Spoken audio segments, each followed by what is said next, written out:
आपल्या देशाची लोकसंख्या आणि दुधाची गरज दिवसेंदिवस वाढतीये. त्यामुळे पशुपालन आणि दुग्ध व्यवसायात शास्त्रशुद्ध व्यवस्थापन केल्यास चांगली मिळकत होऊ शकते. ही गोष्ट लक्षात घेऊन लातूर जिल्ह्यातले अनेक शेतकरी शेतीपूरक दुग्ध व्यवसायात गुंतलेत. पण गेल्या 2 वर्षांपासून अपुऱ्या पावसामुळे जनावरांना ओल्या चाऱ्याची कमतरता भासत होती. ती भरून काढण्यासाठी काही शेतकऱ्यांनी तज्ज्ञांच्या मदतीनं अझोलाच्या निर्मितीवर भर दिलाय. तर सुलभ आणि स्वस्तात अगदी प्रोटीनयुक्त आहार पशुखाद्यापासून तयार होऊ शकतंय आणि याला खर्च वगैरे काही नाही किंवा टेक्निकल काहीच गोष्ट अशामध्ये नसल्याचं सांगितलं आणि त्या ठिकाणी आम्ही प्रत्यक्ष पाहिलं. त्याप्रमाणे आमच्या शेतामध्ये सुद्धा आम्ही तसे वाफे 2 तयार केले आणि त्या वाफ्यामध्ये रेक्झिन आतरून त्यामध्ये माती, शेण आणि खत वगैरे मिसळून त्याचं प्रिपरेशन तयार करून कल्चर आम्हाला मांजरा कृषी विज्ञान केंद्राने उपलब्ध करून दिलं. त्याप्रमाणे आम्ही या ठिकाणी अझोलाची लावण केली. अझोला ही शेवाळवर्गीय पाण्यावर तरंगणारी हिरव्या रंगाची वनस्पती आहे. त्याचा वापर जनावरांच्या पौष्टिक चाऱ्यासाठी होतोय. यापासून 25 ते 30% प्रथिनं आणि 10 ते 15% खनिज मिळतात. परिणामी जनावरांच्या दुधाची वाढ आणि प्रजोत्पादन क्षमता वाढते. याची निर्मिती करणं अतिशय सोपं असल्याचा शेतकऱ्यांचा अनुभव आहे. अझोला लावल्यानंतर जवळपास 15 दिवसामध्ये त्याचं खाद्य उपलब्ध व्हायला सुरू झालं. मग आम्ही प्रथम त्याला 8-8 दिवसाला तिथली पाण्याची लेव्हल कमी होईल म्हणून 8 दिवसाला पाणी बरोबर तेवढंच करायचं आणि 1-2 बकेटमधलं पाणी काढायचं आणि थोडं खत आणि 1 पावटी शेणाची टाकायची. एवढाच खर्च आहे त्याला आठवड्यातून, दुसरं काहीच नाही. आणि महिन्यातून एकदा 4 टोपले खत माती दुसरी काढायची आणि दुसरी माती चाळून मध्ये टाकायची. ह्याच्या व्यतिरिक्त शेतकऱ्याला काही त्याचा खर्च नाही. परंतु दररोज 1 किलो जवळपास अझोला यापासून मिळू शकतो. आणि आम्ही ते दुधत्या जनावराला देऊन पाहिलं आणि चंदी कमी पडली असताना आम्ही बैलाला पण देऊन पाहिलं. तर त्यांच्यामध्ये एक प्रकारे आम्हाला चांगलं दष्टपुष्टपणा दिसून आला आणि दुधावर फॅट वाढलं, दूध पण वाढलं आणि दुधावर फॅट पण यायला सुरू झालं.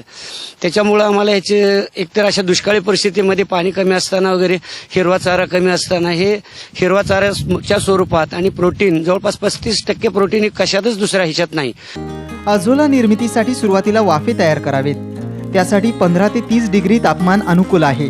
यासाठी वाफ्यावर शेडनेट लावा किंवा झाडाच्या सावलीखाली 10 फूट बाय 6 फूट बाय 8 इंचाचा वाफा समतल तयार करा. वाफ्यात पोतं अंथरावं. त्यानंतर प्लॅस्टिकचा पेपर अंथरावा. त्यानंतर वाफ्यात 15 ते 20 किलो माती अंथरून 3 किलो शेणाचं पाणी शिंपडावं. यामध्ये 30 ग्रॅम सुपर फॉस्फेट आणि मिनरल मिक्सचर टाकून 10 सेंटीमीटर उंचीपर्यंत पाणी सोडावं आणि त्यात अझोलाचं शेवाळ बीज म्हणून टाकावं. 8 ते 10 दिवसात चाऱ्यासाठीचा अझोला तयार होतं. आम्ही जी ऊसाचं वाडं विकत घे किंवा कुठेतरी चंदी विकत आणायची, कारण पौष्टिक काहीतरी जनावराला द्यावं म्हणून, पण चंदी पण खूप महाग आहे. 80 किलोची पेंट घेण्यापेक्षा हे त्याच्या कितीतरी पटीने हे स्वस्त आहे आणि आम्हाला सहजरित्या उपलब्ध होऊ शकतंय. कुणाचंही त्याला टेक्निकल मार्गदर्शन सुद्धा लागत नाही. म्हणून मला या उन्हाळ्यामध्ये याचा वापर आम्ही केला असताना आम्हाला खूप याचा फायदा झालेला आहे. आणि माझं असं सर्व शेतकऱ्याला विनंती आहे की त्यांनी हे करून पाहावं. याला खर्च काहीच नाही. याला फक्त एक बाजारातून आणायचं म्हणजे फक्त रेक्झिन आणि वरी नेट लागतंय 50% त्याच्यावर उन्हाचा परिणाम होणे म्हणून. ते दोन्हीचाच जास्त खर्च आहे, बाकी काहीच खर्च नाही. 8 ते 10 दिवसात या वाफ्यात पाण्याच्या पृष्ठभागावर अझोला तयार होतं. या शेवाळाचा चारा म्हणून वापर केला जातो.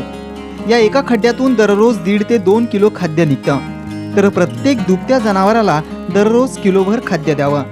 अझोलाचे अनेक फायदे होत असल्याचा पशुपालकांचा अनुभव आहे. अझोलामुळे बिलकुल खुराकामध्ये बचत झालेली आहे. परत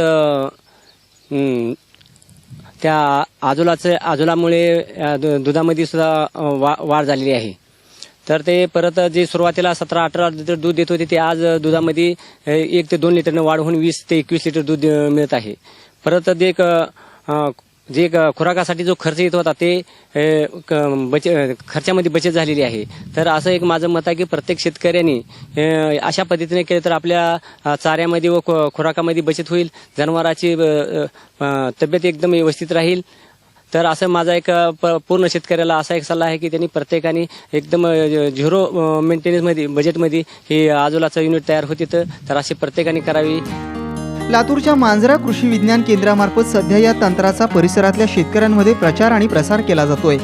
राज्यभर असलेल्या कृषी विज्ञान केंद्रांमध्ये याबाबतची माहिती दिली जाते. उपलब्ध जनावरांची संख्या आणि चारा चारावरींची उपलब्धता याच्यामध्ये तफावत जाणवते.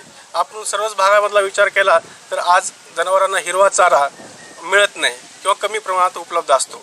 त्याचबरोबर पशुखाद्याच्या किमतीही वाढत्या असल्याकारणाने आपण जनावरांना संतुलित आहार पुरवू शकत नाही.